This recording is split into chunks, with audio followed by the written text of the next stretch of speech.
Great. All right, so I just want to begin by thanking the organizers for making this event possible, and to all of the presenters who have already contributed to this event, and all the attendees. Thanks for your attention, and thank you for all the helpful discussion in thinking through these difficult questions posed by this conference. I also want to just quickly thank Rob Dunphy before beginning for letting me know about this great group and bringing this event to my attention. I'm really excited about learning about this group, and I've been really enjoying myself so far. I've been learning a lot, and I'm looking forward to our discussion continuing. So for my presentation, I decided to try to take full advantage of the online and Zoom format and put together a PowerPoint presentation rather than a more traditional conference paper. This format it's a bit new to me, just a FYI, but my hope is that I think that it's going to help us ignite our imaginations a bit and allow us to gain some further clarity on some of the fundamental philosophical questions at issue in this conference. So Hegel invokes the figure of the circle in order to illustrate crucial aspects of his philosophical system. He employs the figure to characterize this system as a whole and each part within it. He appeals to this figure in describing the conception of truth that emerges within such a system. And he even turns to this figure in articulating the philosophical method by which he attempts to justify his system of philosophy. So I want to begin by just looking at a few of these suggestive passages where Hegel invokes the figure of the circle. So I'll begin by looking at what should be by now a pretty familiar passage where Hegel invokes the figure of the circle to describe the structure of the system. So this is from Encyclopedia Logic, section 15. Hegel says, "Each of the parts of philosophy is a philosophical whole, a circle coming to closure within itself. But in each of its parts, the philosophical idea exists in a particular determinacy or element. The individual circle, simply because it is in itself a totality, also breaks through the boundary of its element and founds a further sphere. The whole thus presents itself as a circle of circles, each of which is a necessary moment, so that the system of its distinctive elements makes up the idea in its entirety, which appears equally in each one of them." Next, I'd like to take a look at a passage from the preface to the Phenomenology of Spirit, where Hegel characterizes the truth that emerges within the system of philosophy as circular in nature. So Hegel says that the true is not an original unity as such, or not an immediate unity as such. It is the coming to be of itself, the circle that presupposes its end as its goal and has its end for its beginning, and which is actual only through this accomplishment and its end. And lastly, I want to look at two passages from the Science of Logic where Hegel invokes the figure of the circle in order to describe the philosophical method of the system, making use of the figure of the circle. So this first passage is from the introductory essay to the Science of Logic, "With what must the beginning of science be made?" Hegel says, "Essential to science is not so much that a pure immediacy should be the beginning, but that the whole of science is in itself a circle in which the first becomes also the last, and the last also the first." So here Hegel is suggesting that the scientific status of his philosophical system, that is, its claim to systematic necessity, is not so much an effect of achieving a presuppositionless beginning or deducing a self-evident first principle, but is accomplished somehow through its circular structure. Similarly, here at the end of the Science of Logic, in Hegel's discussion of absolute method, he once again invokes the figure of the circle. So he says here, "By virtue of the method just indicated, the science presents itself as a circle that winds around itself, where the mediation winds the end back to the beginning, which is the simple ground. The circle is thus a circle of circles, for each single member ensouled by the method is reflected into itself, so that in returning to the beginning is at the same time the beginning of a new member." Indeed, one even finds the figure of the circle described in the title that Hegel gives to his system of philosophy, the Encyclopedia of Philosophical Sciences. Right, the circle is right there in the name of Hegel's philosophical system. But for all of Hegel's reliance on this figure of circularity, he gives little indication in his writings as to how he proposes to conceive of circularity. So in this presentation, I suggest two ways of thinking about circularity in hope of clarifying Hegel's invocation of this otherwise elusive figure. And in particular, I'm interested in examining the way that these two models of circularity raise fundamental philosophical questions concerning the nature of truth, the nature of justification, and regarding the limits of representation. Thus, in order to answer the main question posed in this conference regarding the exact circuit that Hegel's system purports to traverse, I suggest that we first raise the question of how Hegel proposes to think circularity.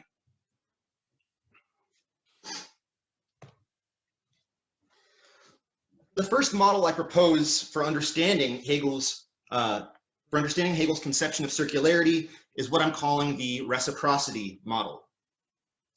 The reciprocity model can be easily represented in a spatial diagram. Its spatial representation is identical to the image of the Ouroboros, or the tail devourer.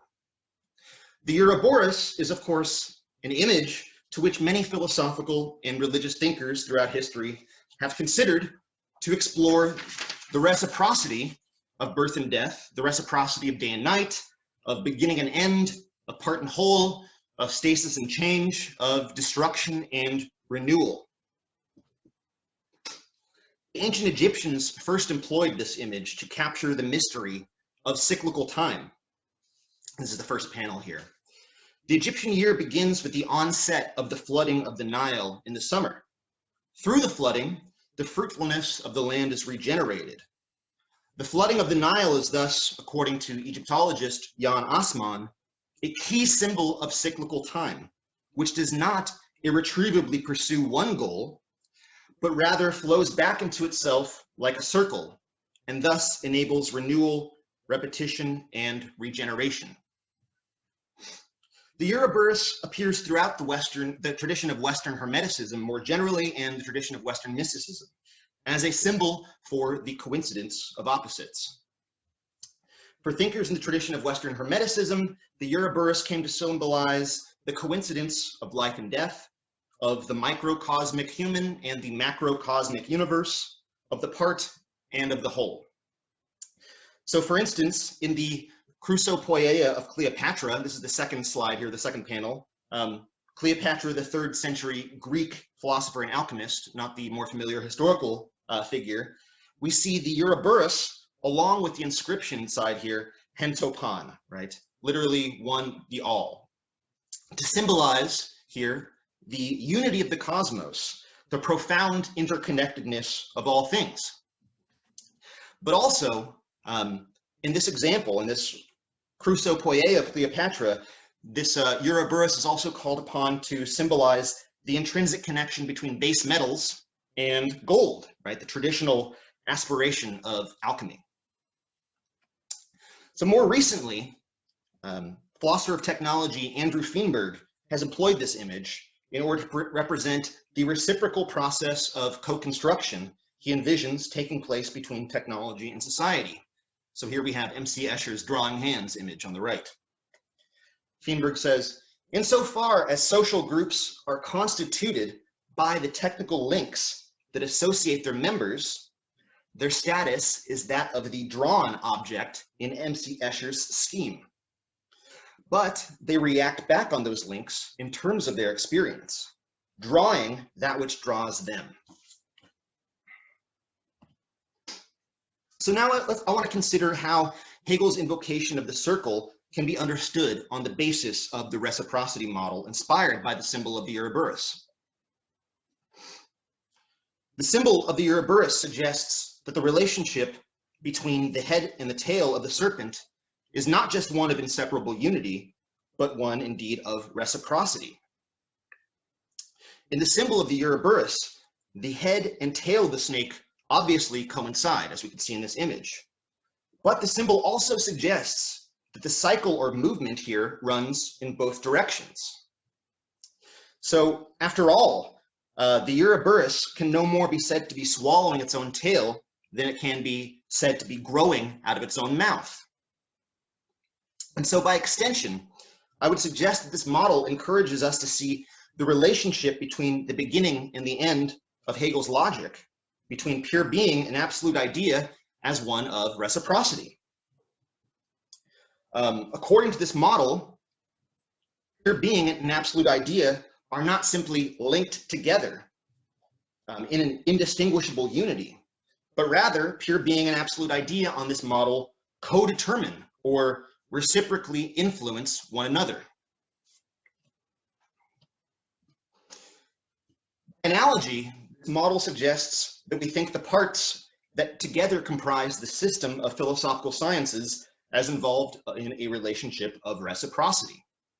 That's to say, each of the parts of the system, logic, nature, and spirit, mutually co-determine one another. On this model then, this reciprocity model, it is not just that spirit depends upon nature or nature upon logic, but that logic also depends upon spirit, and spirit reciprocally depends upon nature.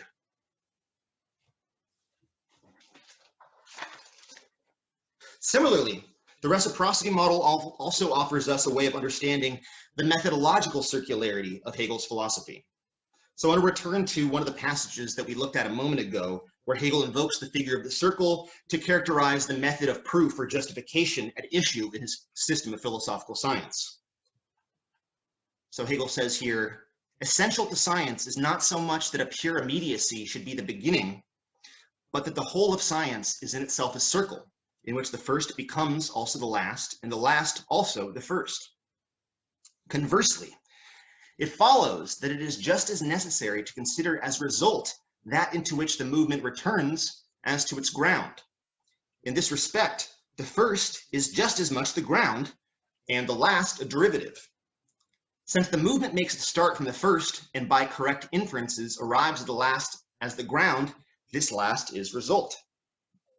So accordingly, to think Hegel's method of justification on this reciprocity model is to affirm not only that the consequent or the mediated conclusion of the logic, the absolute idea, depends upon its immediate ground or presupposition, pure immediate being, it is also on this model to affirm that pure being, the immediate ground and presupposition of the logic, depends upon or is self-grounded in the absolute idea, its ultimate conclusion. So the reciprocity model presents us, suggested, one way of understanding what Hegel means when he refers to the method of the system, the parts of the system, and the system as a whole as circular. It's one way, in other words, of conceiving of how the logical starting point and the logical ending point coincide in Hegel's system. On this model, they exist within a relationship of reciprocity or codetermination, in which the various extremes under consideration necessitate or imply their own opposite. But while this model may be helpful in allowing us to appreciate the necessary connection that Hegel identifies between the beginning and end of the logic, or the necessary unity that Hegel conceives of between the parts of the system of philosophical science, it also raises several philosophical difficulties. And so I want to discuss three of these today.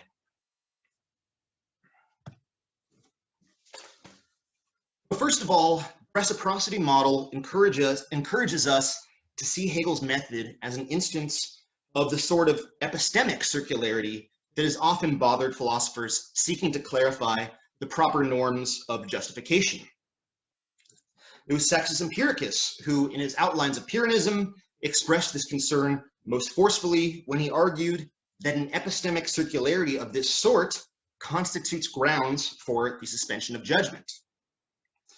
Sextus presented this general argumentative schema in his discussion of the 5 modes of Agrippa, a system of 5 skeptical arguments or tropes that the Pyrrhonian skeptic leverages in order to challenge any claim to knowledge whatsoever. So Sextus refers to this skeptical argument as the 5th mode of Agrippa, or as the mode of reciprocity or as the reciprocal mode.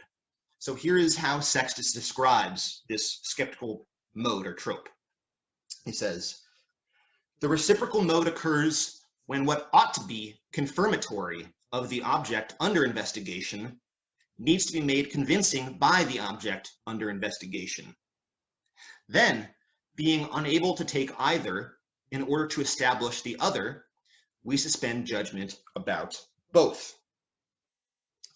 So the fifth mode of Agrippa, or the mode of reciprocity, is perhaps more familiar to us as the informal fallacy of circulus in probando, right, or arguing in a circle.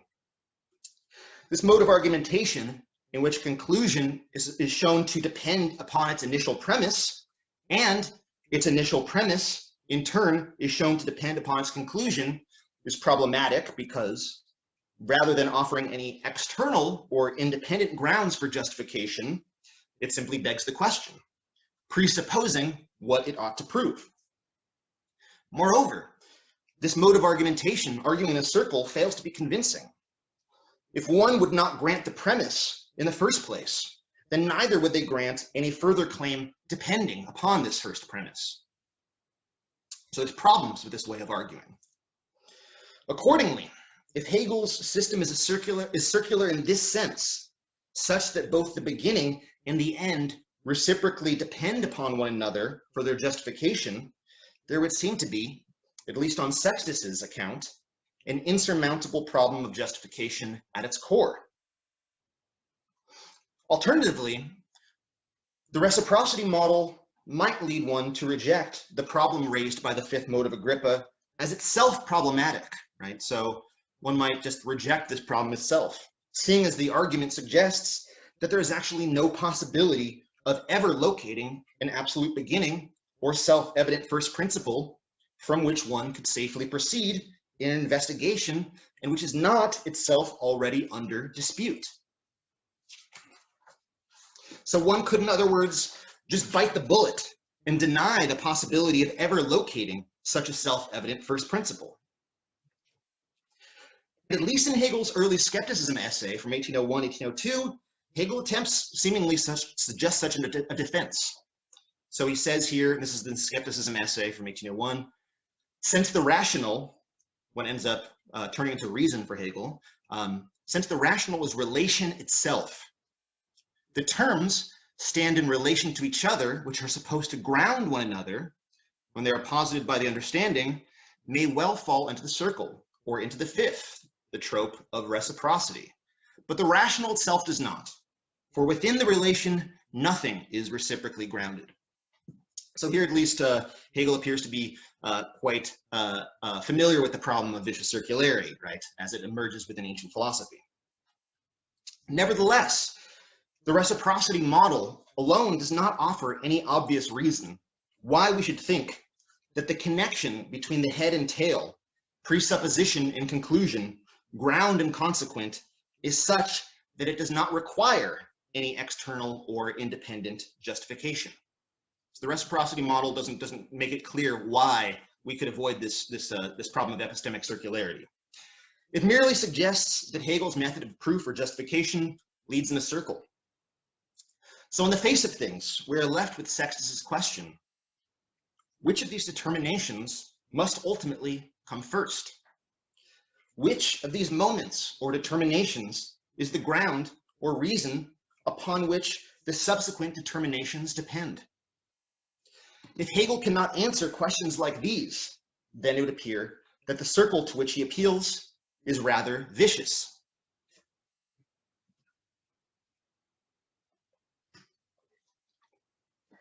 However, even setting aside the problem of epistemic justification or epistemic circularity, one may still wonder whether the reciprocity model can account for the kind of development or progression that Hegel describes as taking place in the logic from pure being to absolute idea, or in the system as a whole, from logic to spirit.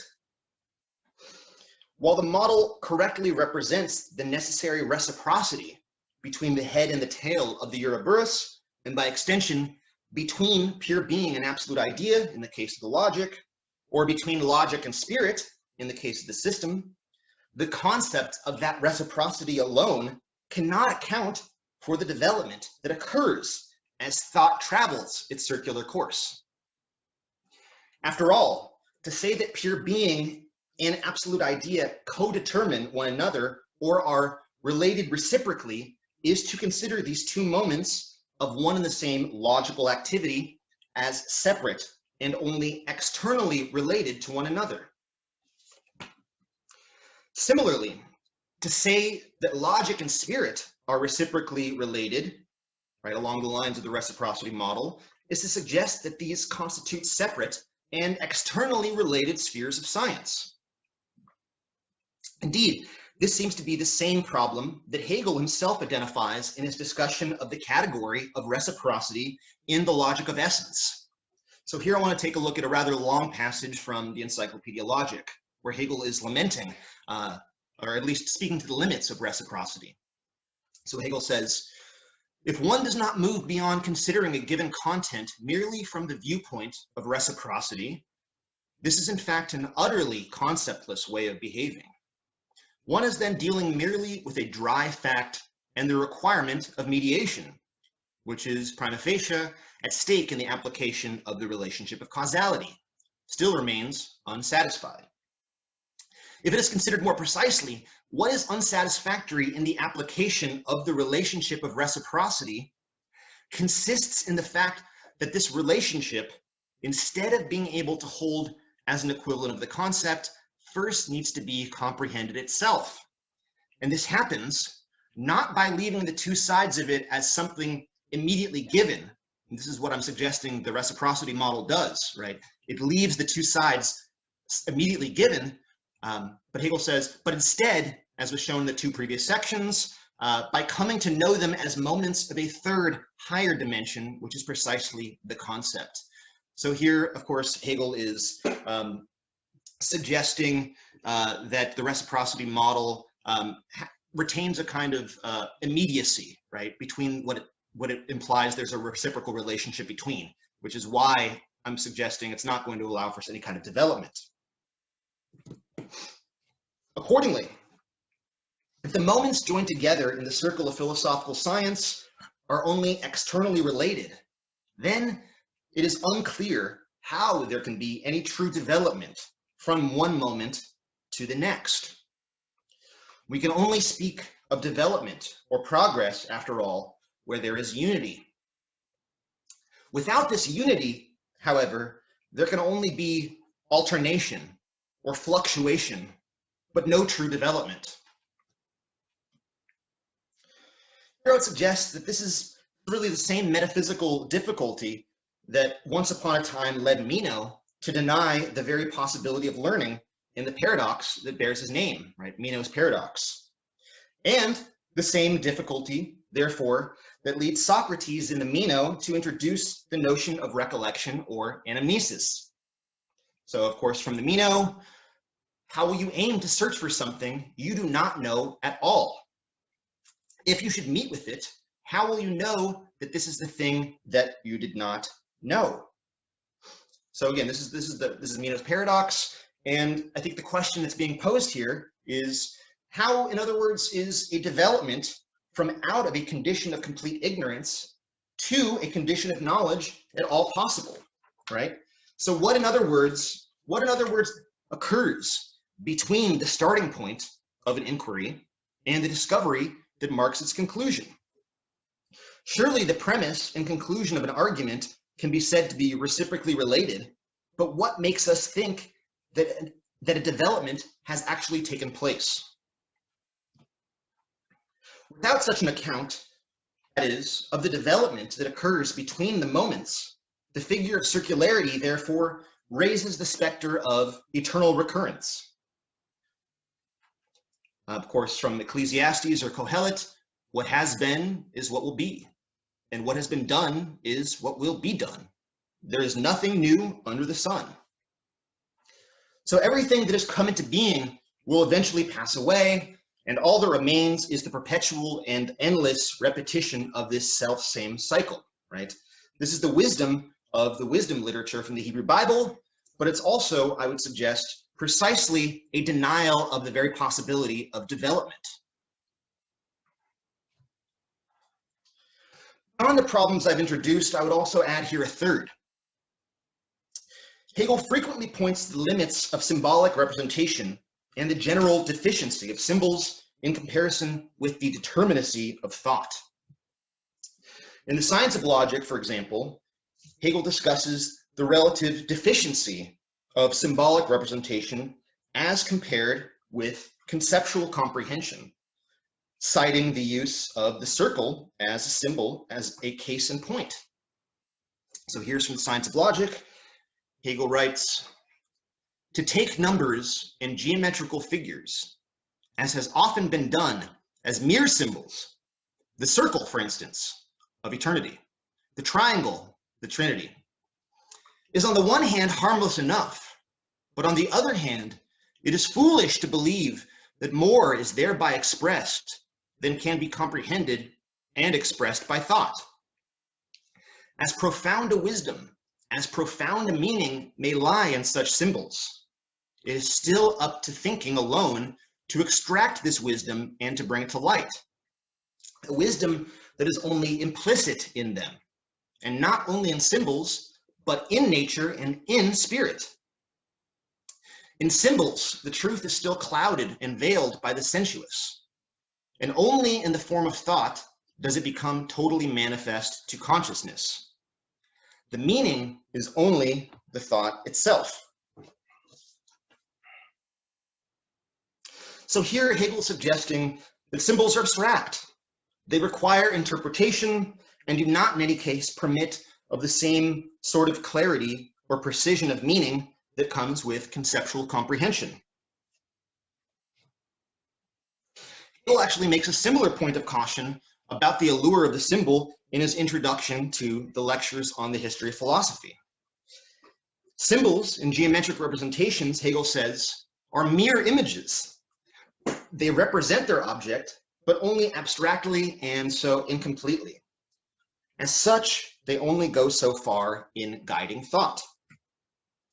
Here Hegel mentions the circle specifically as it has been imagined according to the reciprocity model, the Ouroboros.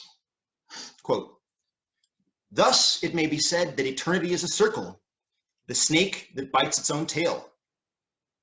This is only an image, but spirit does not require such a symbol. There are people who value such methods of representation, but these forms do not go far. The most abstract determination can indeed be thus expressed, but any further progress brings about confusion." Following this comment from Hegel on the limits of what I've called the reciprocity model, my aim here is not to reject this model in its entirety. My interest rather is to think more concretely about those aspects of Hegel's system that the reciprocity model presents only abstractly and thus incompletely. So to assist in clarifying what the reciprocity model I think fails to grasp, I turn to a passage from the Encyclopedia Logic where Hegel offers a helpful analogy to illustrate the notion of circularity he envisions between being and the absolute idea. I'm going to use this analogy as the basis for a second model of circularity.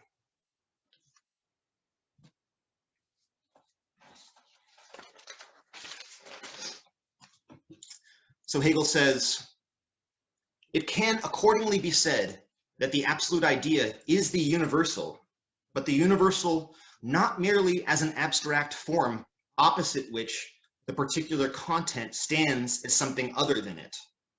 Instead, it is the absolute form into which all determinations, the entire fullness of the content posited by it, have gone back."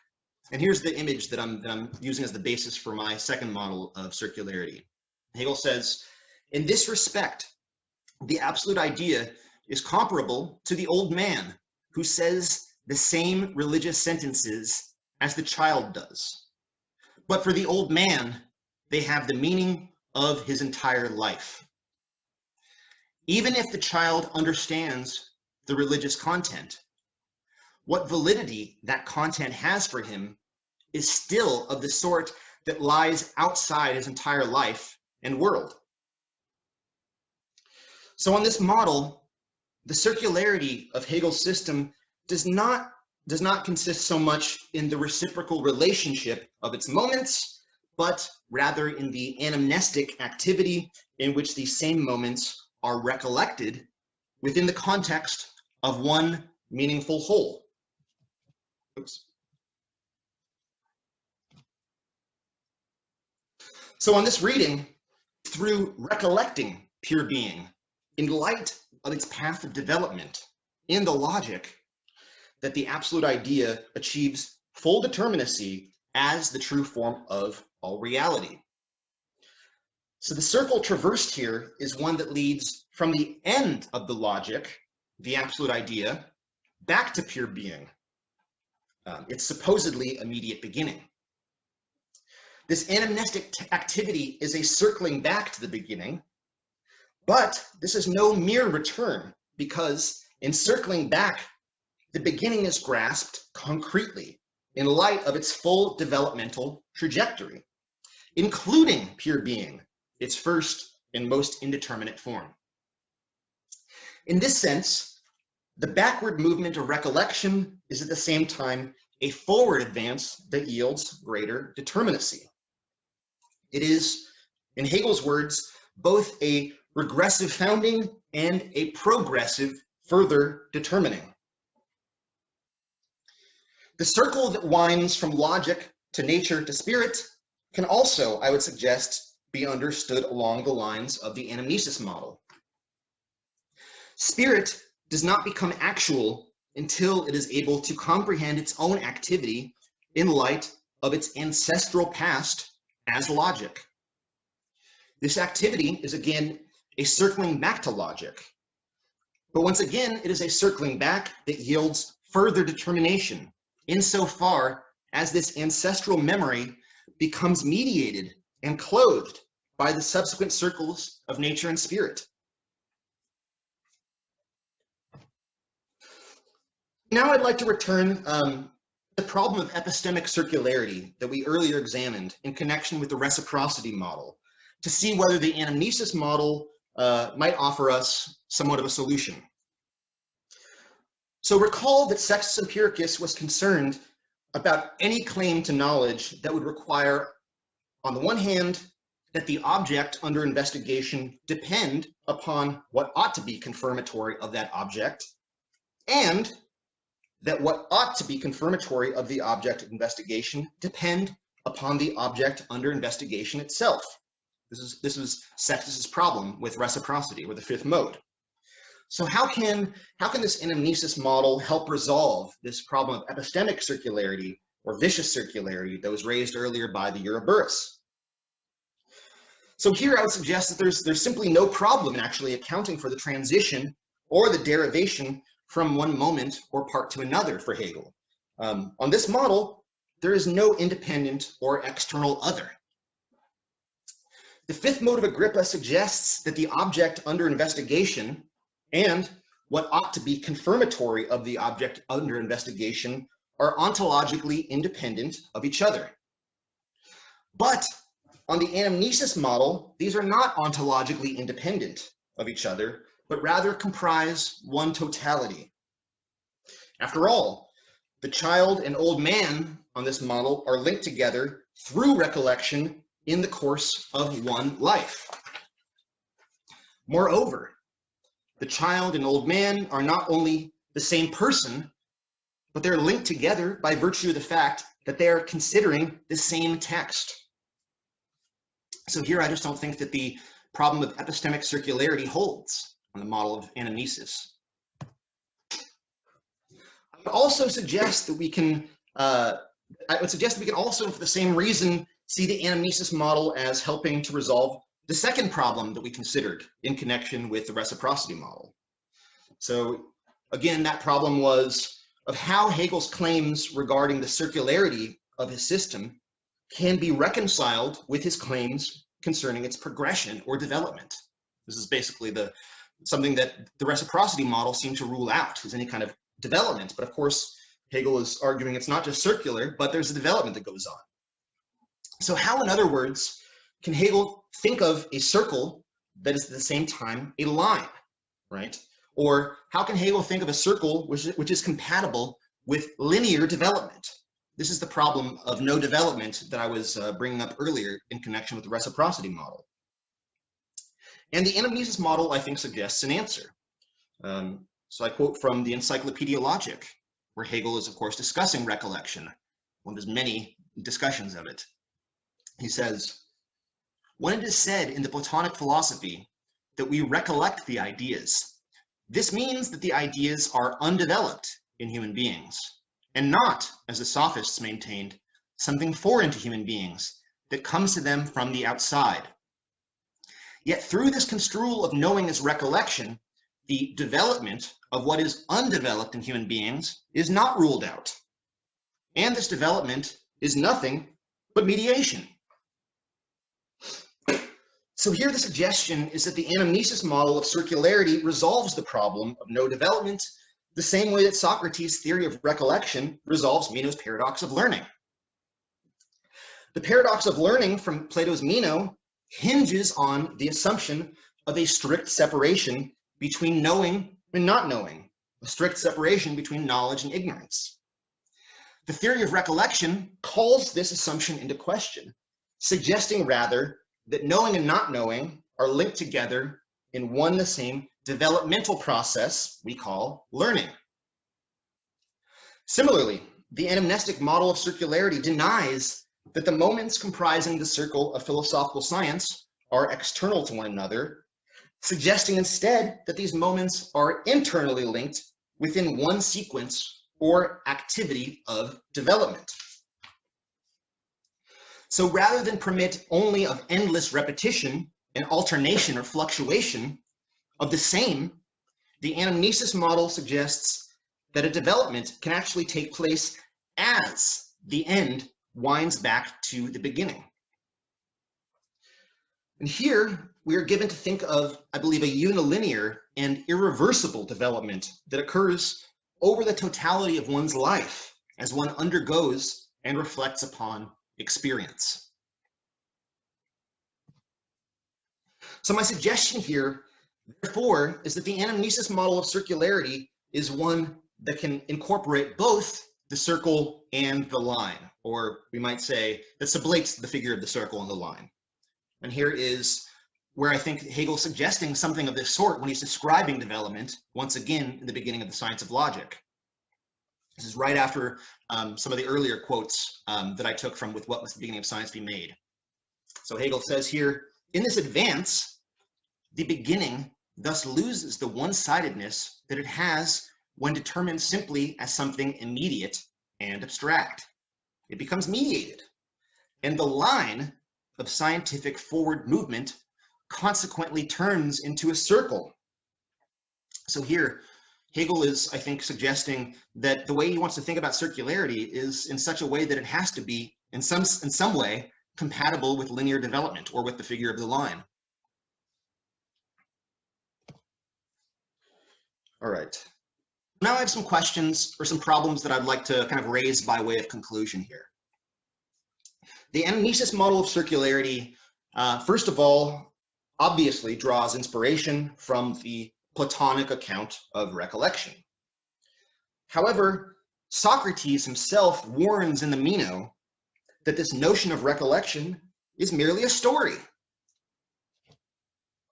So, from the Meno, here's Socrates speaking about recollection. He says, "I do not insist that my argument is right in all other respects, but I would contend at all costs in both word and deed, as far as I could, that we will be better men, braver and less idle, if we believe that one must search for the things one does not know, rather than if we believe that it is not possible to find out what we do not know and that we must not look for it."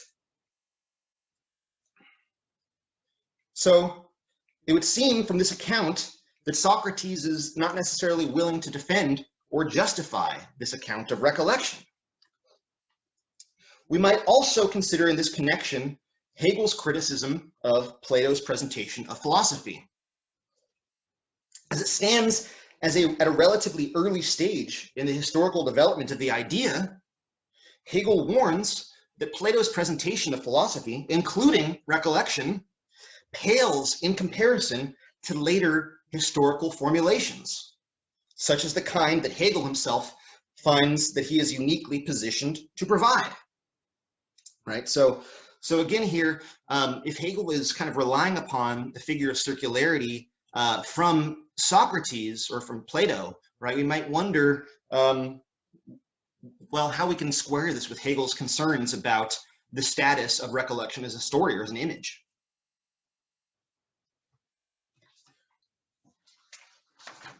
We might also do well here to consider the various warnings that Hegel will give throughout his corpus on the status of images and representational thinking more generally. This is again from the Encyclopedia Logic. Hegel says, representations may generally be regarded as metaphors of thought and concepts. By merely having representations, however, we are not yet familiar with the meaning they have for thinking.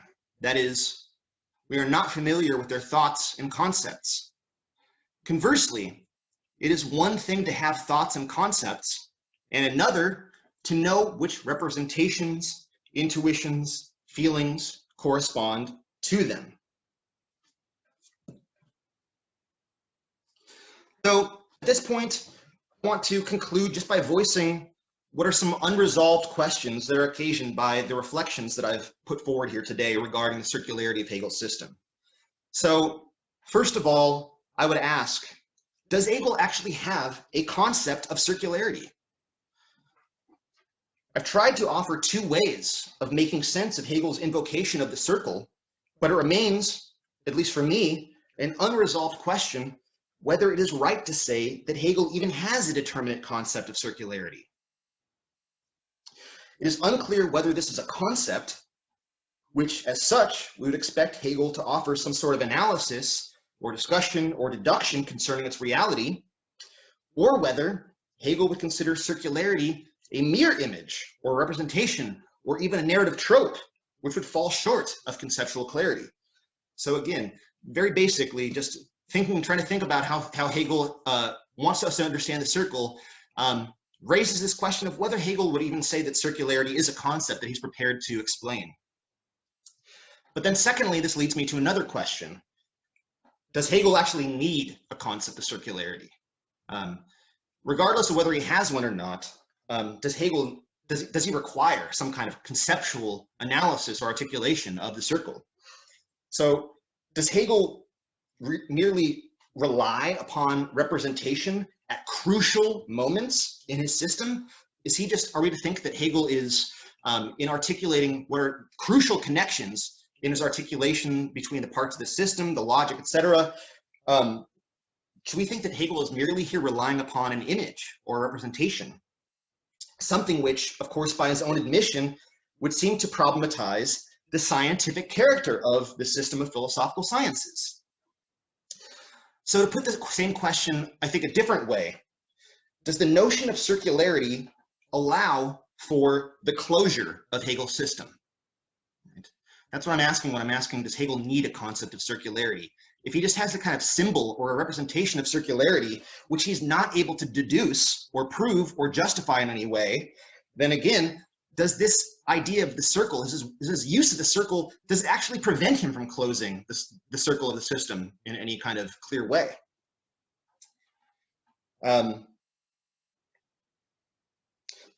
Or does this notion of circularity, as I said, prevent him from closing the loop that's meant to secure its scientific status, right? So, of course, I began with some quotes where Hegel is arguing that, of course, the scientific status of his system does not depend upon achieving some kind of presuppositionalist beginning, but of making this kind of circular course. And so I'm asking, does Hegel actually offer us a concept that would allow for this circular course to be successfully closed? And finally, I have one further question that I would raise here. If, as I've suggested, Hegel's invocation of circularity is rooted in the Platonic notion of recollection, well, in that case, to what extent should we see Hegel's invocation of the circle as an advance over Plato's? Hegel, of course, argues that ancient doctrines do not attain conceptual knowledge of subjectivity. And yet, Hegel is again and again throughout the philosophy of spirit and the logic utilizing this theory of recollection or depending upon it in some way. And so how can Hegel argue that ancient doctrines do not attain conceptual knowledge of subjectivity? So my last question, should we consider Hegel's appeal to circularity as merely repeating or returning to the same eternal and cyclical wisdom of the ancients, right? Does Hegel's attempt to kind of use this circle, does it actually mean that his philosophy is not able to attain the kind of development which by his own lights it's supposed to? Or should we rather see Hegel here as perhaps actualizing a notion of recollection that was not fully developed in ancient thought, precisely through recollecting it? All right, those are the questions that I have. So thank you very much for your attention, your patience. I appreciate it. So I'll turn it over to the organizers again.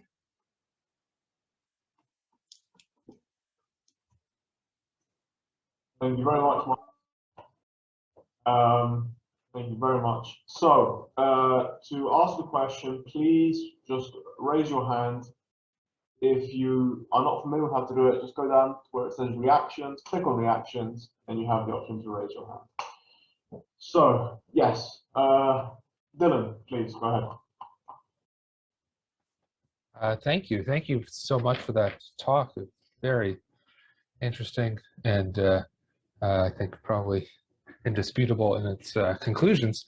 But I just want to ask you to say more maybe about a few things, or maybe throw a few suggestions at you, especially in light of those questions you left us with at the end. So I was struck, right, the circle. For Hegel, the true infinite, as he describes it in the Science of Logic Existence chapter, is also represented, perhaps merely symbolically, by the circle, right? So the bad infinite is the line that goes on forever, we never get there. The infinite closes in on itself. And he says in the Encyclopedia of Logic, the true infinite is the fundamental concept of philosophy, he says, which is kind of a crazy thing to say. And one way I've tried to make sense of that, why would he say something like that? Well, for Hegel, speculative reason is infinite thinking, he says also in the Encyclopedia of Logic, as opposed to the understanding, which is merely finite thinking. So infinite thinking, and if the image of the infinite is somehow this circle, you know, then that would be in a way the very form of philosophy itself. So that's one suggestion. I wonder if you have a thought about that. And then about the Platonic side of things, something I'm very interested in, as folks may have learned last week, you know, anamnesis, again, also becomes a very important concept for the Neoplatonic uptake of Plato. That is, anamnesis describes the return of the philosopher to the intelligible world, which is, as Plotinus will say, our homeland. And he describes it, you know, the Odyssey, Homer's Odyssey, is a kind of symbolic representation of this journey, right? It's a circular journey that Odysseus returns back home, which, you know, as T.S. Eliot says somewhere, to return home and know the place for the first time, and that sort of thing. That's, in a way, the Hegelian move, I think, as well. So, yes, maybe I wonder what if the sort of ontological or metaphysical stakes, perhaps, in the turn to Plato and the Neoplatonists. You see that, though I take it talk, right, had more of an emphasis on the epistemic questions about circularity, circular reasoning. Anyway, that's probably enough from me, so there you go. Cool, thanks, Dylan. Really helpful questions, and I was hoping that you'd ask me something about Neoplatonism after hearing your talk. But I also, I'm not really super prepared to speak about Hegel and Neoplatonism as much as I'd like to. So let me just say that, yeah, I think that, you know, I absolutely think that this notion of kind of an anamnestic circularity is something that I would imagine that Hegel is receiving, right, by way to some extent of Neoplatonic thinkers like Plotinus and Proclus. I guess I'm just not really entirely sure about how that story emerges, and my research, at least so far, has really been about how Hegel is trying to think about really ancient skepticism, so Pyrrhonian skepticism, and, you know, Plato and Aristotle. So I really haven't just personally made it to think through, I think, those sets of issues. but also say that, I mean, I do think that, you know, there's a lot to be said about, well, the various influences that go into Hegel's notion of circularity. I think that, you know, I think that we can see this in ancient philosophy, obviously, in Sextus Empiricus. I don't think we necessarily have to see it as coming from this one kind of root in Neoplatonic philosophy or something like this. Nevertheless, obviously, the Hermetic tradition, the Western mystical tradition, is going to obviously flow from this. And if you want to see, you know, Glenn McGee suggests, yeah, that Hegel takes the circle right from this tradition, right? And so he wants to say there's only this one kind of influence there. I'm just not sure about that yet. And I guess I'd also just say that for my own research interests, I kind of really quickly passed this by in the presentation, but you know, Hegel, the notion of circularity that's built into the encyclopedia, the title of the Encyclopedia of Philosophy, it, you know, encourages me to also, you know, see to what extent this kind of thinking of the circle in Hegel emerges from his engagement with the encyclopedic tradition. And I think there's some promising suggestions there.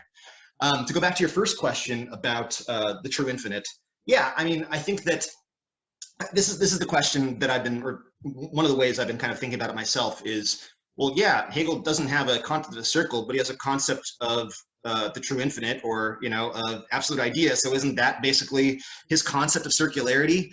I think so. I'm not certain. I mean, that's the kind of suggestion I was making at the end, is that, well, Hegel maybe is, you know, recovering or recollecting, right? A undeveloped form of circularity from the ancient thinkers. And so, you know, perhaps we don't have to be looking for explicitly a concept of circle for Hegel, but maybe what the kind of deduction or proof for that concept would be something identical, more or less, with the true infinite or something. I don't know if that helps. Okay, great. Thank you. Thank you very much. Our next question is from Gail.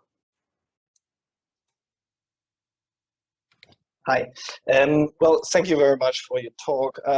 My question is related to the concept of reciprocity and your reciprocity model, and how this concept is able to explain the concept of circularity. So for me, it wasn't quite clear why you used the concept of reciprocity, because I think you put a quote on the screen at the end of the logic, and this is also what I would have expected, before listening to your talk, that you would pick up a very important notion that relates to the notion of circularity, namely the notion of the method, right? Because this is also like at the end of the logic, the notion of circularity is introduced in relation and very strong link to the notion of the method. And so obviously the method is like the core of the idea of method is the notion or the concept of the concept, like universality, particularity, individuality, so on and so forth. So why haven't you focused on the method and on the concept of the concept, rather than focusing on the concept of reciprocity? That's the question. Cool, thanks for the question. Yeah, I mean, I think that if I were to work this up into, you know, an article or something like that, that's precisely the kind of thing that I'd want to do. You know, for this talk, I'll just say that this talk, you know, I saw the call for abstracts, and I was like, you know what? I want to put together some of the thoughts, you know, that I haven't yet put together over the years about these things, to try to, you know, have this as an opportunity to think these things through. So I came up with the notion of reciprocity because I thought that it was a pretty familiar way of thinking about circularity. But I think it's, I mean, as I've been trying to suggest, you know, Hegel does want to, I think, consider this idea of reciprocity as really a bad form of circularity. And so I guess what I was trying to do in the first part of the presentation through suggesting we think of circularity in terms of relationship of reciprocity is really just trying to inject back into Hegel's notion of circularity the kinds of philosophical concerns that emerge from him in the logic of essence, right? So here, you know, I do try to address method to the extent that Hegel wants to say that, well, reciprocity is not really going to quite do it for us, right? So I guess as a matter of, you know, rather than treating of the concept too specifically, I figured that, well, maybe it might be clear to show through the via negativa of kind of what's missing from this, I think, again, very, very familiar way of thinking of circularity, a bad circularity, a vicious circularity, of the circularity that Trendelenburg imputes to Hegel, for instance. But I wanted to try to think, you know, what is it they're kind of missing there? So anyway, thanks for the question, and that's, you know, certainly where I'd go next. Wonderful, thank you. Next question is from Peter. So in your talk, you focused upon epistemological circularity as you find in sort of the modes of Agrippa. But I was wondering to what degree Hegel might be aiming for something like an ontological circularity rather than an epistemological circularity. And I think this relates to the degree to which he separates himself from Fichte. That Fichte obviously is attempting like an absolute epistemological foundation for a system of philosophy. But it seems to me at least that insofar as Hegel attempts to go back to someone like Aristotle or Plato, he does so on the grounds of looking for absolute ontological foundations rather than epistemological ones. And it seems to me at least that we could argue that he has a kind of ontological circularity, if not obviously an epistemological one. And I was wondering what you thought of this. Yeah, thank you, Peter. Absolutely. So I certainly don't want to give the impression that I'm reading Hegel as merely advocating for some sort of epistemological circularity, or that the circularity system is narrowly epistemological in nature. I reject that. What I was trying to suggest is rather that I think this kind of concern about epistemic circularity is essentially based on a specious or bad ontological conception of circularity. And so what I was trying to suggest is that, well, maybe we can do away with some of these concerns about epistemic circularity being a problem for Hegel if we recognize that he's not really concerned with the same sort of circularity that would ground or justify that epistemic concern. So I'm with you, absolutely. I think that Hegel is absolutely trying to articulate a circle, or, you know, a circle that's epistemologically and ontologically salient. So absolutely, I agree with that. Thank you very much. Our next question is from Rob. Thanks very much, Miles, for your presentation. Nice to see you. Yeah, it relates to the question we've just had, I suppose, because I can't but think that there are epistemic issues, you know, in play here, right? In that you pulled out that passage from with what must the beginning of the science be made about essential to the sciences, not so much the beginning as a pure immediacy, but the whole thing as a circle, right? And what Hegel's doing, right, in the science of logic is he's making a case for something, right? He's making a case for a certain kind of, you know, idealist metaphysics, and he's saying that it's my results, you know, have the status of a science, which is to say, you know, they're sort of certain, right? They've been derived or they've been proven, you know. And so it looks as though from that passage at least, right, the circularity thing, however you understand it, it has something to do with making a scientific case for understanding what is as pure idea, or however you want to gloss the conclusion of the logic, right? And I can see why someone might think on what you call the reciprocity or model, that has to do with justifying, with making the case, right? And I agree with you that I don't think that there's a way of making that work. I agree with you that I don't think that Hegel is saying, oh, you know, what I have to say about the absolute idea or the concept is justified because it's part of this big sort of circle. Nor for that matter, should the circle be appealed to in this kind of reciprocal manner to justify where the account begins. Neither end, you know. I agree with you. I think get rid of that, right? What I haven't quite understood is, so one thing, right? Circularity has something to do with making the case. So there are for Hegel's conclusions in a scientific manner. So there's a kind of justificatory question in play. The second thing, I think that some of the passages you pulled out made a really good case for understanding circularity as anamnesis in some sense, right? That it has to do with recalling the beginning from the end. It has to do with recognizing that where you started from was sort of one-sided, and where you've got to at the end is the same thing, but mediated and understood properly, and all the rest of it. I guess I don't see, even though all of that's fine, how that helps to make the case for the conclusions. How the fact that the end is sort of what the beginning was, but no longer one-sided and now sort of properly understood. I don't see what contribution that makes to Hegel saying, and thus the results of my treatment of logic and ontology are scientifically, you know, valid. I think I agree with the case you made. I just don't quite see how it helps. It's obviously meant to, but I don't get it. Yeah, thanks, Rob. I appreciate the question for sure.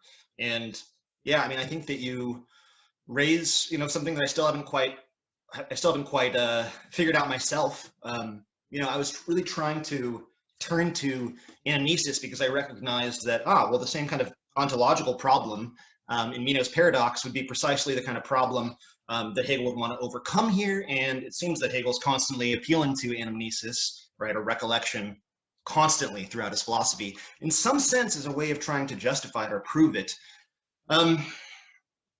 How we should think about anamnesis as a proof procedure, exactly, I'm not certain, but I guess what I've been trying to suggest at least is within an anamnestic account, there's not this kind of ontological problem of dualism, right?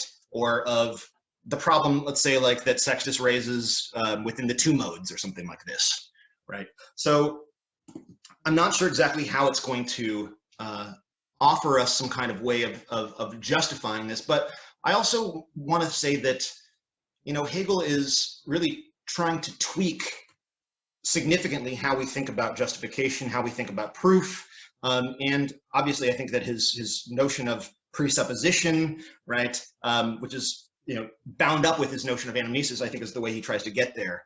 I'm not certain, I guess how to answer your question just yet. But I do think that, I mean, we want to make this kind of connection between, okay, Hegel's saying this stuff is necessary. It's true, it's scientific, it's proved, it's derived, right? And we want to say that has something to do with this kind of procedure that requires anamnesis or something like this. But exactly what that's going to, how that's going to justify it, I mean, I'm just not certain exactly I'm still not certain what are the justificatory requirements or standards that Hegel himself sees himself as responsible for meeting. And, you know, here I've tried to just raise a lot of questions about this, but I mean, that's the basic question that I still can't seem to get around is, you know, precisely what are the very requirements that Hegel would think that circularity could raise as a requirement to promise or guarantee its scientific necessity. So anyway, this is just to say, I don't know, Rob. I'm still thinking it through, but you know, I do think that I don't know. I mean, maybe thinking about what Kevin was offering in terms of his analysis of the syllogism would be a helpful place to think about this. I know Angelica Nuzzo has written pretty extensively on recollection and anamnesis in Hegel, but at present I'm not sure what to say personally. Thanks for the good question, though. Thank you. Thank you. Our next question is from Dino. Hi, thank you so much. This was great.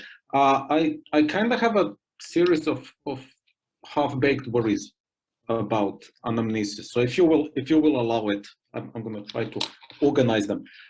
So one is basically, I mean, one of the ways you motivated this is you said, well, you know, circle is crucial, so you know, let's try to get this circle out. And I'm sympathetic to that, but I can't see it, right? Because, for example, also, you know, what Hegel says at one point, well, you know, the logic can be understood as mind of God before creation, right? Then we can say, okay, so we need to get the concept of the mind of God of before of creation, right? So let's look at that. Now, this is not really a criticism, but I guess, as I said, half-baked worries, right? So basically, the idea is that you know, you did mention yourself that we are, or Hegel says that we are at risk of getting distracted by images, right? Now, one issue I have with that, with anamnesis and images, is maybe comes from the way I understand the Meno. And the way I understand the Meno is that anamnesis is itself an image, right? As you said, it's not. Plato says, you know, it might not be true that souls actually transmitigate or something, but the way it seems to me is, he says, well, how can you ever know that you know anything, right? Or how can you recognize geometrical truths? And but as well, it's kind of like when you remember stuff, right? You forget stuff, and then you don't remember it, and then it comes to your mind, and it's kind of clear in front of your mind, right? So what it seems to me we might be doing is we might be kind of imposing images on images. Now, if Hegel reads anamnesis in a more literal sense, then my worry is dispelled. Another thing is, you know, you said it resolves certain problems, and I think it seems to do, but also I guess we get different problems such as, you know, who recollects, right? And I guess the issue of logical time, I haven't heard about this issue a while, right? So what is the logical time, right? And it seems to me that anamnesis does require some sort of linearity of logical time, right? So being comes before, or you know, something like that. So then a suggestion, what about, so if we have the recollective circularity, reciprocal circularity, what about organic circularity, right? So nothing to throw out. So that we look at circularity as a kind of organic unity. And to finish, I've been speaking too long, but to finish, do you see any connection between recollective circularity and hermeneutic circularity? Now, that's a bit anachronistic, but I was just curious. Okay, thank you so much. Great, thank you for all those questions. Really good ones, not too half-baked at all, or else the questions that I'm posing are half-baked also. So, no, absolutely. So, first of all, you know, I do think that there are problems with the anamnesis model. So that's kind of the way I set this paper up, is that I don't think that the reciprocity way of thinking about circularity really works at all. But I'm looking for, okay, well, what else does Hegel offer us as a way of trying to understand what he means by this circular path that the method travels, that the system, is comprised of, etc. And so I'm trying to think about anamnesis, but I absolutely think that it's a problem if this is, or at least it's a problem that, maybe not a vicious, damning problem, insurmountable problem, but it's a problem, at least, as you say, that aren't we just kind of putting images upon images here if we're relying upon this? And that's why I was raising at the end the question of, I mean, if this is how Hegel is suggesting that we think circularity, isn't this a problem insofar as it's really not offering us any clear conceptual clarity, but it's relying upon something already, right, already represented, right? So I would just say that, yeah, I'm not sure about I mean, I suggested at the end that perhaps, you know, as Hegel would say, that this kind of notion of anamnesis from ancient philosophy is only kind of undeveloped itself in the way that it was comprehended by Plato, and that it's not until, right, we're in the position in the 19th century to read the logic of the concept and the absolute method that we're able to recognize, right, how to think about anamnesis itself clearly. That's one way we could possibly proceed. I'm not sure if that's the best solution yet, but, you know, again, what I want to show here is that, you know, I think that through thinking about circularity, you know, I think there's a lot of questions, there's a lot of pressure that's put on a lot of points in Hegel's philosophy. So let me see, just one more thing about logical time. I guess what I'll say is, I mean, the interesting thing with recollection is that there's a return to a past that was never present, right? It is a return to a past that never had existed except for through this kind of return. And so, I mean, I guess what I'm interested in the figure of amnesis or memory here is the way that, you know, in recollecting or remembering, we're not just ever simply going back to some kind of original or kind of independent point, but right, we're always kind of, you know, memory is always productive as well, right? Whenever we're remembering, there's also kind of a new determination, right, or novelty potentially baked in here, which is why I was thinking about, this is maybe an interesting way to approach the question posed by the conference about, you know, well, how do we understand this circle, right? Does this circle really just a kind of like endless eternal return of the same, or is there some way that, you know, there's a possibility of new development, of progression beyond just kind of like, you know, the fixed circle or something like this? So I want to say that anamnesis does offer us, you know, some way of seeing how something new or some kind of greater determination can emerge from this attempt to go back. And in terms of the hermeneutic circle, yeah, I mean, this is something that that I was thinking about initially when I was first putting together this presentation.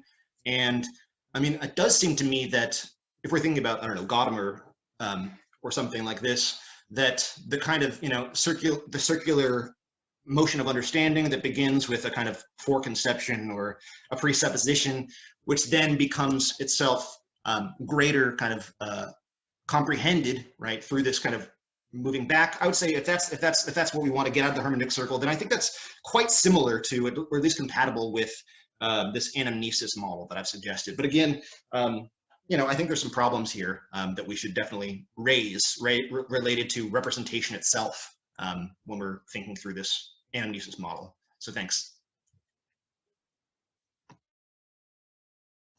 Thank you very much. Next question is from George. Hi, can you hear me? Okay. Thank you for the talk. I really enjoyed that. I just have a kind of few general comments to make about correlating Plato and Hegel in a sort of general sense. I think one thing you want to be on the lookout for is taking the eikos muthos of Plato, the likely story, which I think would be the aspects of Plato that Hegel would identify as the more speculative moments, right? The sort of moments where we're reaching sort of the reality of, you know, the mind and everything that Hegel would talk about as speculative. I think there's a danger in going from that and then saying, oh, Plato uses you know, this sort of story, so therefore he's doing representationalism, right? I mean, so you can say, well, you know, the very fact that there is the tendency when Socrates is going into this mode, right, where he says, oh, well, you know, I can't really tell you, but here's a likely story, right? You know, before launching into these different sort of allegories, you know, I think there's a hesitancy that maybe the form isn't adequate to the content, but, you know, Plato knows that, right? That's kind of, you know, he knows that he's stretching the limits of form and content in doing that. So then I guess the question becomes, well, this notion of development in Hegel, I think that this is the strongest link between Plato and Hegel. And I love those passages from the Encyclopedia Logic you cited, because I think that makes it really, really explicit. I know generally people kind of say, you know, Hegel's more Aristotelian and look at the way the encyclopedia ends and so forth. But I think in this one aspect of development is a really key link. And the way I've kind of mapped this out for myself is you begin with the abstract sort of doxa of the people on the street, right? So for Hegel, you know, you're beginning from a somewhat different standpoint. You're beginning with, you know, the understanding of natural science in the, you know, early 19th century. That's like the understanding that Hegel's beginning with, but, you know, it's still a sort of, you know, a similar methodologically, right? You're taking external natural things and applying, you know, classical logic to them and sort of trying to get these results. So you're beginning with this sort of, you know, naturalistic, abstract common understanding, and then you're putting in this negative element, right? And for Socrates, in the lectures on the history of philosophy, has some great passages on Socrates as the sort of negative spur to self-consciousness, right? So the dialectical spur to self-consciousness. I think you're kind of already in that transitional moment when Socrates is questioning people, right? When he's sort of getting at the doxa. Now, what Plato does with dialectic is, complicated, and how it relates to Hegel's is, I'm not going to quite go there. But I think even if you just take the moment of Socrates questioning and sort of, he's dismantling the representations, right? He's destroying these representations, and then by the time we get to the Eikos Muthos, we're trying to kind of build them back up, right? So there's a whole process of development by the time we get there. And that I think is a key aspect of the anamnesis, right? Well, I mean, it's a little bit difficult because sometimes, Plato does talk about it in different ways. In some sense, anamnesis is also correlated with the sort of geometric understanding, because the Greek is the dianoia. So it's just kind of, you can understand these, but Hegel does put that below dialectic on the divided line, right? That's another thing to consider too.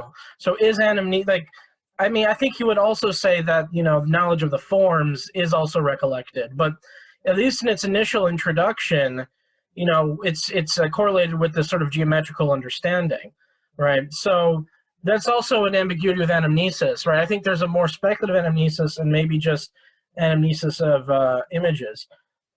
There's a really good article from Lawrence Bruce Robertson on the Platonic dimensions of Hegel's system, where he talks about this sort of idea of development as unifying them too. Yeah, that was all I had. I'm curious,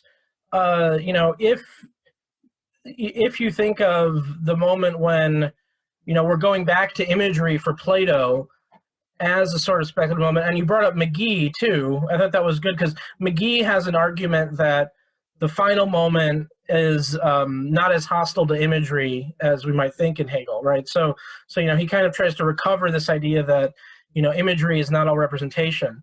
So I'm curious, my sort of suggestion would just be maybe the critique of representation is based on its point in development and not on imagery as such, right? And I think that's what Plato is also wrestling with. It's not based on you can't tell stories, you can't use images, we have to discard all the myths, but are our myths self-reflective and critical, and do they involve thought, versus are they just what everyone's babbling about on the street? Thank you for the talk. Thanks, George. Really great questions. I really appreciate those. Yeah, so that's kind of where I've been going is what you're suggesting. I think in the end about whether Hegel would want to say that there's a speculative use of images that is in any way helpful. Obviously, it's still going to be deficient if we're understanding it in comparison with conceptual representation or determination. But no, I do think that, this is also maybe the question for me in Hegel's use of recollection is, precisely, is there a concept here, or is it a story? And if it's a story, is that a problem? So I completely agree with you. The concerns about representation are not necessarily the same concerns related to stories.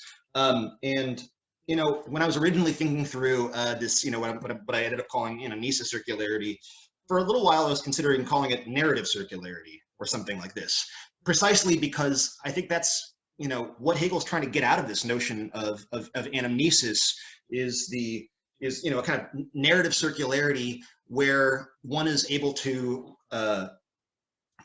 recall for oneself, to oneself, right, within a single story, right, all of the kind of events or movements that happen in there. So I do think that, a certain notion of narrative circularity might be helpful. And, for that, we might look at like someone like Cyril O'Regan, who I think does offer us something like a notion of narrativity, right, in his thinking about Hegel as offering a circle. So I think it's a good question. I don't think necessarily the issues with representation itself, but rather where this kind of representation lies on a developmental trajectory within the history of philosophy or something like this. And I really like how you put this in terms of, Socrates beginning with the doxa, and then trying to, you know, obviously finding the aporia, or the kind of problem there, and whether or not there's a speculative moment. I would say that it's also Aristotelian, I would say. I mean, not necessarily the notion of anamnesis itself, but this kind of this methodological move of beginning with what's clearest to us, with what's most familiar to us, and proceeding to what is clearest in itself, right? This is Aristotle's kind of method, if we want to say. So this is just to say that, I mean, I don't know that this is a point where I want to insist upon some kind of difference between Plato and Aristotle for Hegel or something like this. But yeah, I guess I do think that at least Hegel's invocation of anamnesis requires us to try to take seriously a notion of development that I think you're suggesting might come along with telling a story or a narration. But that's all I got at this point. But really good questions. They're really helpful. And I'll have to ask you for that reference later for that article, which I have not heard of or read. Thank you. Yeah. Thank you very much. Our next question is from Philip. Yes, hello. I hope you can hear me well. And all right. Thank you for your talk. It was really interesting. And I just want to give like a really short maybe hint or something, or a different view, because we've been talking about circularity as a concept a lot, or I heard the word concept a lot. And one of your questions you raised at the end was, where does he get that concept from? Is it a method? Does he deduce it from somewhere, or what is it? Yeah. And on the other hand, we've been talking about circularity as a symbol, and maybe, just maybe, I mean, of course, he's talking about circles a lot. It's definitely a topic, right? But maybe, just maybe, it's just a symbol too with Hegel. And what I mean by that is, if you think of the beginning of the logic, what Hegel claims, I mean, this is really one of the crucial points, right? But he claims that it's not him making stuff up. He claims that in German it is die Sache, the thing itself is moving, the idea is moving, and he's just watching it, right? And watching the system, maybe system-wise, that may be a circle, but is the thing itself a circle? You know, like he puts that concept on the thing and says, look, this is my theory, this is in a circle, because I'm watching the whole. But what I'm just trying to say is that if you overthink, or if you think too much system-wise, you may be getting it wrong. You're sticking too. I hope you get what I'm trying to say here, and I think it's kind of, I think it was Pirmin Stegler said that it's not always about the system. It's, you know, if you're trying to push everything into the system, then it's not what's happening. Yeah. Just a hint, kind of a hint, just what I was thinking. Thank you.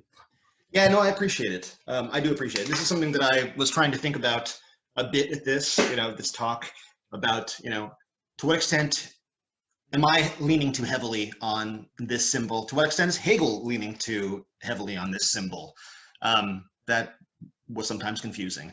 But I guess I'll say that, yeah, I mean, I think that why I want to suggest that Hegel maybe wants to have a concept of circularity, or needs to have something like a concept rather than just a symbol, well, is because, I mean, thinking about the theme of this conference and the question of the conference, so what actually happens, right? What actually happens? Where do these circles actually lead? And so for me, when I was first putting this together, I was like, well, does Hegel have one way of thinking of a circle, or does he have different circles?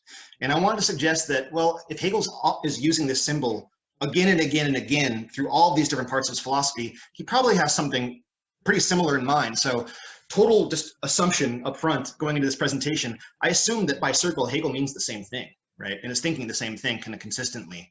And I think that it's something that he would be able to give some kind of account for. And if he's relying upon it to make these arguments, which again, maybe he's not relying upon it as much as I suggested, well, wouldn't we at least want some kind of explanation of this? So I think that he needs a concept of circularity, or at least some kind of account of circularity, because I think it's hard to make sense of what we do with all these various appeals to the circle, whether in method or truth or the system, without something like this. But I take your point about maybe, trying to look too hard for some kind of systematic justification for this. Maybe it doesn't need it. Thanks. All right, thank you very much. If I may ask the last question, since we don't have any more, it's okay now. I just wanted to say something a bit more on the use of the term recollection. When you were responding to George's question, you said that it invites us to take seriously the notion of development. And something that that you made me think about is something that I noticed recently in Hegel's, in the introduction to the Science of Logic, the prefaces, and in various other parts, where Hegel emphasizes the importance of doing the logic at this point in history, where we have this whole series of determinations behind us. We have this whole development of philosophy, of science, of art, of history, and we're not starting from an unknown. We're starting from a very much known place. We've got all these concrete determinations to draw on. And I wonder if this could also be a way to think of recollection for Hegel, that recollection is a way to talk about how, in the science of logic, now that we're trying to sort of figure out how all the determinations that we have are meant to necessarily fit together,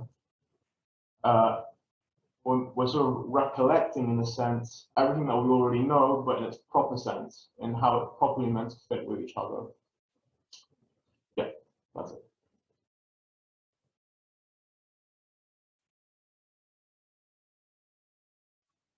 Yeah, absolutely. Yeah, I mean, that's.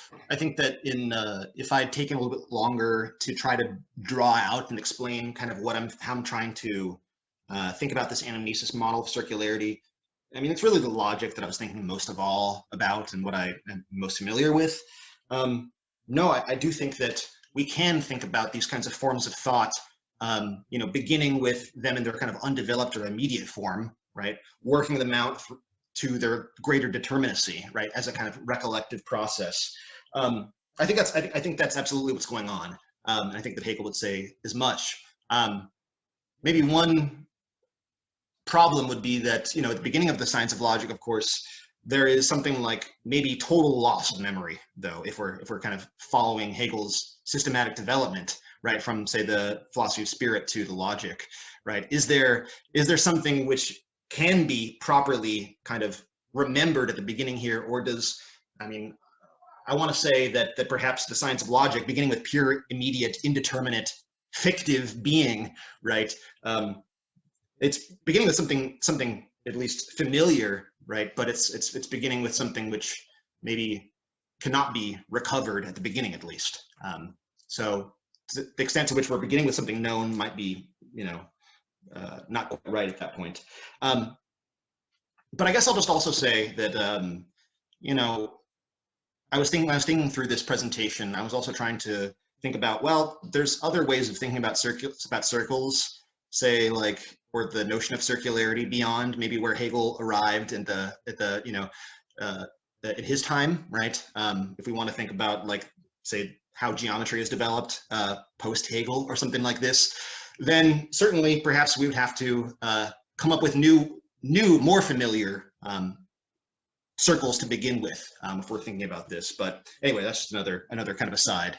But no, absolutely. I think that, yeah, I do think that that's what I'm suggesting is the absolute idea, right, is right, undertaking this recollective process, right, where it's only at the very end where what was only abstractions, right, comprehended as incompletely are understood in their full development. So I think that's just to say that I think that I agree with you about that kind of use of recollection, but I think there's a lot more to be said about that. Yeah, just one last thing I would say is I do think this is where the approach, the method, and the science of logic is different to the Menno, and it is that I really do think that Hegel sort of has 1 foot in memory and 1 foot in forgetting, whereas Socrates is just, he's forgotten everything and he's trying to remember. But yeah. Yeah, that's good. That's a good question, or that's a good point. Rather nice point. Yeah, I totally agree. Okay. Thank you. Thank you very much for your talk. Thank you everyone for your participation, and I look forward to seeing you all next week. Bye-bye.